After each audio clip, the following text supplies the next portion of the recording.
it. Well, thanks for joining me today, Representative Woog. The Western Way is a group that believes that the free market is going to provide the best solutions for our environmental challenges.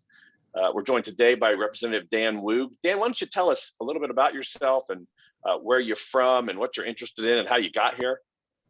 Yeah, absolutely. I represent House District 63, and I am in Frederick, Colorado. And 63 covers the dense areas are Frederick, Firestone, Erie, Dacono. And then the district goes all the way to the North Wyoming border there, and then east to New Raymer, and it wraps around Greeley actually and goes north of Greeley. So it's got a really good mix of some density, and then a lot of ag land, and then a lot of land that had natural gas production on it as well. Yeah, it's an energy dense district that you serve. What's your background, Dan? Yep. Well, I'm in real estate. I have my own real estate business, so I'm working two jobs right now. So do quite a bit of property management and homeowners association management. And I also, before I was a state representative, served as a trustee in the town of Erie. So just this whole energy topic is very near and dear to me, as we had quite a bit of debates and discussions on fracking in Erie through the years. So that's kind of, and I can go into that in more detail later, but that's really kind of drove me to stay in this. And it's just, I know the importance of it. So, and what we have here and how valuable it is. Yeah, and that's what we want to talk to you today. Yeah, you've introduced a bill along with State Rep Don Valdez, House Bill 1140, which would change state statute to define, or to add rather, green hydrogen to the list of those things that can be considered a renewable energy for the purpose of meeting our renewable energy standards and to achieve the state's goals with regard to our energy standards for the future. You want to tell us a little bit about House Bill 1140? Oh, well, before we do that, maybe I should define for everybody who's listening what green hydrogen is. The bill defines it a little bit, but in simplest terms, green hydrogen is hydrogen that is derived by using renewable energy to split the atoms to get to the hydrogen for potential use for generating electricity, right? Yep. You hit it on the head, and you actually did a really good explanation of what the bill will do. So I'll reiterate a little bit, just that it's gonna add green hydrogen as a renewable resource that electric providers can use. Because they have standards that they have to meet required by the greenhouse gas pollution reduction goals. And then the bill will require it to be included in the greenhouse gas roadmap as well. So we're just trying to add this in, and we think it'll be a great addition.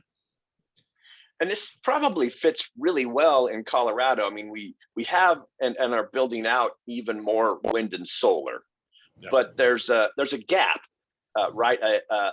That we need something dispatchable to meet. And is it your goal to help meet that dispatchable gas with this type of energy?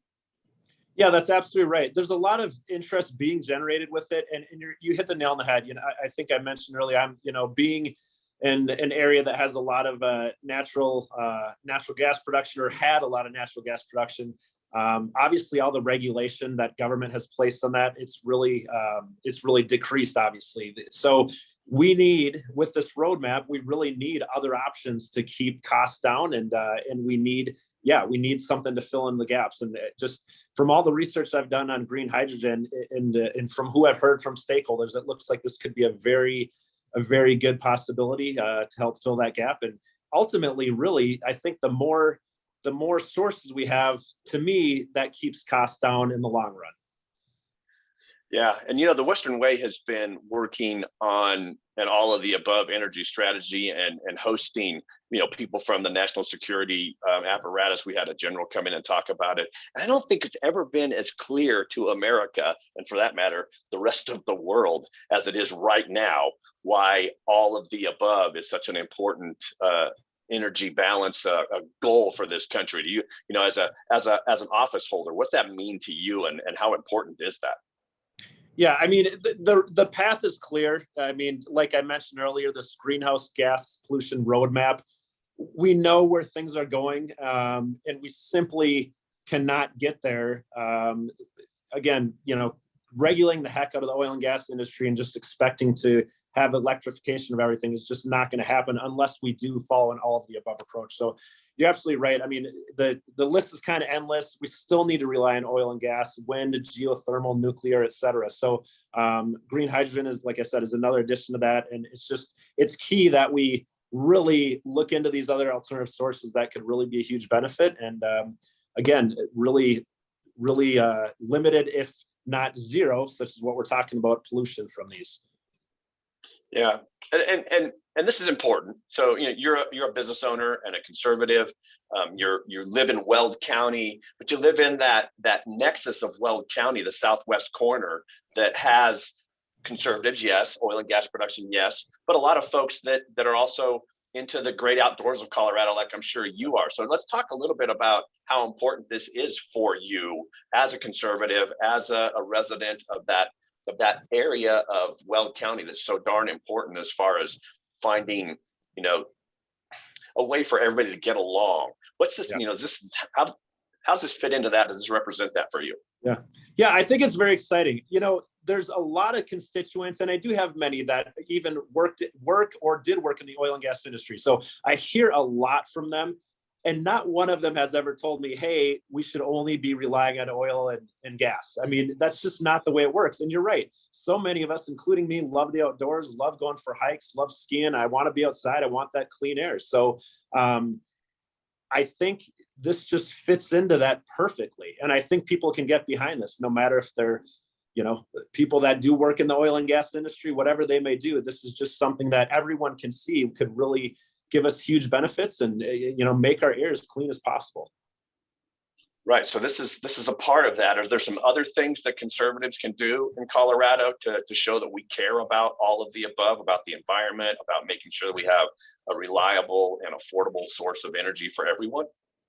Yeah, I think a lot of it's just getting the message out, talking to your neighbors. This is a difficult challenge. When I was a trustee in Erie, and I can talk a little bit more about that too, what really drove me to get to where I am now, a huge part of that was this attack on the oil and gas industry. And the reality is there was absolutely a false narrative that came out in the town of Erie and other areas around me, Broomfield, that really attacked it with negative descriptions and frankly, not factual information. So it really put the fear in people that, oh my gosh, if I'm living within a certain distance, that's why my kid's getting a bloody nose or my kid has asthma. And this, I mean, really, it's such a strong attack. So I think as conservatives, or just people that love the outdoors and want to support these other alternative energy sources, we need to talk to our neighbors. We need to be excited about it and just talk about the reality, as we mentioned, of where things are going in Colorado and to other parts of the country and the world. And that there are alternative sources like green hydrogen that we can get behind and get excited about to keep, to really minimize pollution as much as possible. We're going to need to rely on a lot of sources for quite a while here, but I just think talking to your neighbors and getting those facts out and just really having an open dialogue. I think you mentioned everyone wants clean air, clean water. They want to really enjoy it and not be worried and concerned about what pollutants are in the air. So this is just one way to do that. And hopefully people will get behind it and share the information and we can move forward.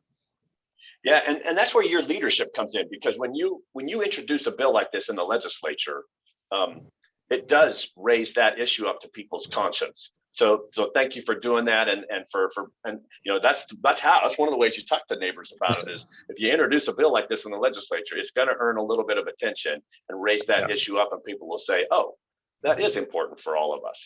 Well, good. Thank you for your time this afternoon, Representative Woog. Yeah, thank you very much for having me. I really appreciate it.